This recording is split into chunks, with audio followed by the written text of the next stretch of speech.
And I would have people come up to me constantly and say things like, what do you coach? Or what part of the ROTC are you in? So the challenge was being able to get people to see me as a professor, as opposed to those traditional roles that they were used to seeing African American males in. And I've had it in other endeavors, but that was where it was probably the largest challenge.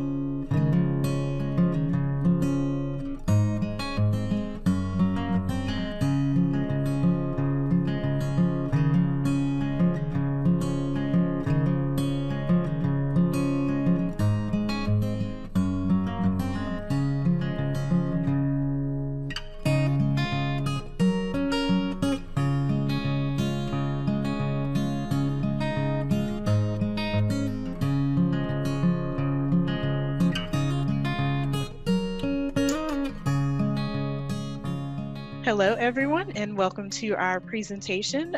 The Career Services presents Inside the Industry. We have with us today Dr. Craig Bythewood, who is of the College of Business. Dr. Bythewood, would you mind introducing yourself and telling us the classes that you teach? Absolutely. My name is Dr. Craig Bythewood, aka Dr. B, much easier to say. And my PhD is in finance and economics, and I've been in this industry for 26 years. And right now for Columbia Southern University, I teach international finance, international economics, and economics for managers on the graduate level. And then I teach advanced financial management on the undergrad level. And I'm proud to say that 2 out of those 4 classes I actually developed and wrote for the institution. So advanced financial management on the undergraduate level and international finance on the graduate level are my classes. So thank you for that question, Chassie. No problem. Thank you for that. That's awesome that you've been designing some courses for us. Can you tell us a little bit more about your experience and your background and how you became a professor? I certainly can. I think the best way to tell the story is to say this. In my other life, I am a volunteer girls basketball coach, assistant basketball coach for high school, and I head coach for my travel ball teams that my 3 daughters play on. And when I coach on the 5th grade level, I let the young ladies know that in order to be engaged in basketball, you have to do what's called triple threat. And triple threat is a position where at any one time, they can do one of 3 things: shoot, dribble, or pass. Well, I think that triple threat is a really good analogy for my professional life, because over these last 26 years, I've got the opportunity to do 3 things. I have been a chief financial officer, where I can be inside of a company and I can see exactly the way the inner workings of finance and economics works. I have been a consultant, where I have an opportunity to get a bird's eye view of the way the company is operating, the way the different departments interact, and even how they interact with their competition and the outside world. And then, of course, I've been a professor, where I have an opportunity to have access to the material and access to research and have that eye of being able to see how we can take knowledge and information and apply it. So I think that those 3 things together makes me a triple threat, in that I can see the world from these 3 different dimensions, and I bring that into the classroom in terms of being able to provide information in a way that's going to be applied and practical to the student, and also to engage them whenever there's a question about the material. That's amazing. I love that analogy. And touching on that triple threat, do you mind discussing some of the special skills that you think someone in the business realm should possess for our students? Absolutely. I think that oftentimes in our training from elementary school on up, we're taught to put information into our short-term memory and then regurgitate it on a test. And yes, that's the way we're evaluated in the early part of our lives, but sometimes we get in the habit of keeping that type of model. And I get students all the time where I have to kind of talk them away from being what I call book reporting and textbooking, because we learned in the 3rd grade to look at the book, see the information, and then give it back to the professor or the teacher. So the skill set that is the best in terms of being able to get out of here with value added is to have the ability to take the information and look at it from an applied perspective. How do I look at this practically? How can I address this on my job? How can I address this as an entrepreneur? And most importantly, how can I address this in my real life? I say this all the time about economics. Economics takes easy, simple, logical things, makes them harder. So your ability as an MBA student especially to be able to take the complexity and then break it down to the real, to the value added so you can use it in your real life, that's the type of skill set that makes you the best type of student in this asynchronous environment. That's really good information to know. I definitely agree with that. Did you always see yourself in this industry, or was it something that was possibly off your beaten path for your career trajectory? I'm chuckling because it's so interesting the way this happened.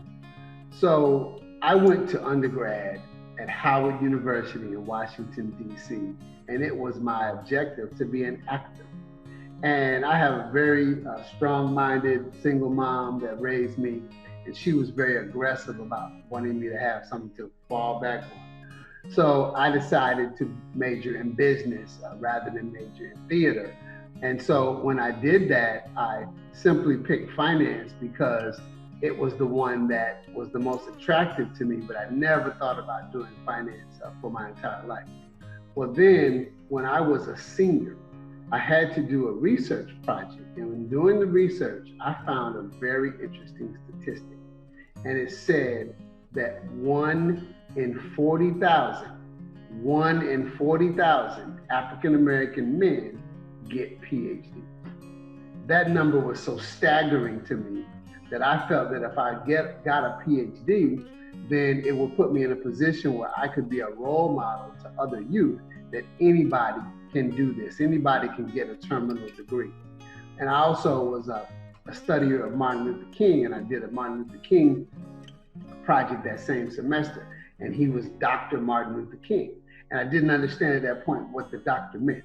So seeing that 1 in 40,000, finding out that he had a PhD in theology, I took those two things together, and that is what made me get a PhD. Not because I loved the material, but because I loved the ability to be able to serve others, and it just became my career.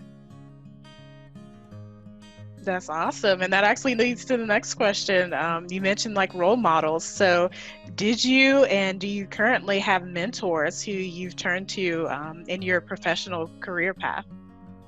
That's a really good question, Chastity. And yes, I'm the type of person, again, raised by a single mom. So anytime I'm in a situation where I see, hear, and I'm in contact with people who do the right things the right way, then I'm very aggressive about, making them my unofficial mentor. What does that mean? I don't go to people and say, hey, will you be my mentor? What I do is I just ask them questions or just, show respect to them, and it becomes organic. So there are many people in all three of those worlds I talked about, the business, the consulting, and the academia, that I look to as role models. That's amazing. And I definitely think it's a good thing to have them in several different facets. I think it's a common misconception that people try to have one just in their industry of choice, but it's really good to have a diverse group of individuals that you can possibly reach out to and have those connections with. That's a really good point. And back to the girls basketball coach, I played football growing up, and I just have girls. And so girls don't play football, they play basketball. So I say that to say that when I started coaching 8 years ago, I relied on mentoring because I am a natural teacher, but basketball wasn't my first sport. So I think that I have become the good coach that I am now as a result of mentors who are willing to pour into me.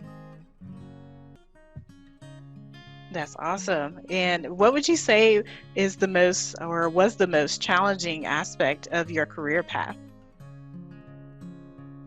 Well, if we're being honest, and of course we are, there were times in my life when wearing the badge of honor of being an African-American male sometimes created a challenge. And I'll give you an example. For 11 years, I worked at a liberal arts college in Lakeland, Florida. Very good school, a very tight-knit family, just everything about it I liked. But this school was founded in 1867.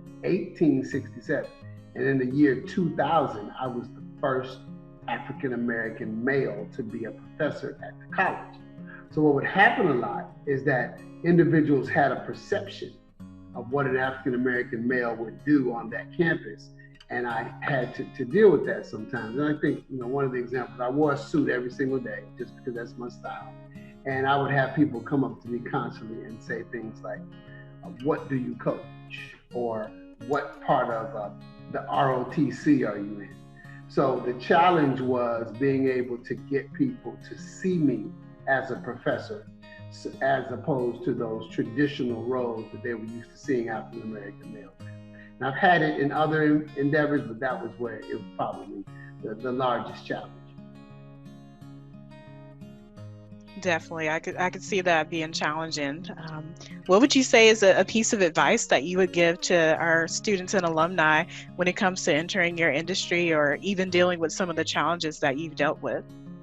Anybody who ever gets a personal email from me, under my signature, they'll see 2 Bythewoodisms. And obviously that's a play on my last name. And so the first Bythewoodism says, if you know what you are doing, you will always have a job. And if you know why you are doing it, you will always be the boss. That is a perspective that I think will serve every one of our students when they use it, not only for understanding their material, but also for being able to, as I've stated multiple times, apply it in an application type of mode in their real world. Take this material and use it to your value. And then the second Bythewoodism says, worry is interest paid on a debt you may never owe. We oftentimes are very prone as humans to spend a lot of energy thinking about what could happen. There was a story that I read recently where a gentleman was on his deathbed and he was speaking to his family. And he said, family, I went through many troubles in my lifetime and most of them never happened. So we really just put ourselves in a better position when we focus on the positive and just put ourselves in a position where we just walk in love rather than anything else. That's amazing, and we thank you so much for taking the time to do this interview and to share some of your Bythewoodisms. And we really appreciate having you as a professor at Columbia Southern and all that you bring to the table. So thank you. Thank you. You're very welcome. I really enjoyed it, and shout out to Columbia Southern University and all of our wonderful students. Thank you.